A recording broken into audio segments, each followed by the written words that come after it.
తెలుసుగా. ఈ లక్ష్మి దేవుడి కోసమే ఆడుతుంది, దేవుడి ముందే పాడుతుంది, ఈ మనుషుల కోసం కాదు. ఆ దేవుడు కూడా మనుషుల కోసమేగా. చెడుని ప్రశ్నించేలా, మంచిని పెంచేలా కొంచెం మార్చి చూడండి, కళకి ఓ అర్థం ఉంటుంది.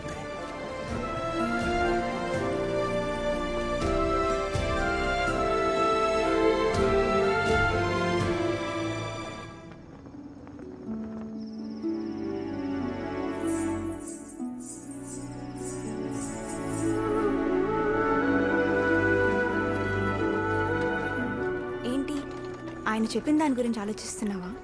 అతని ఆలోచనల్లోంచి బయటికి రానేమోనని భయంగా ఉంది.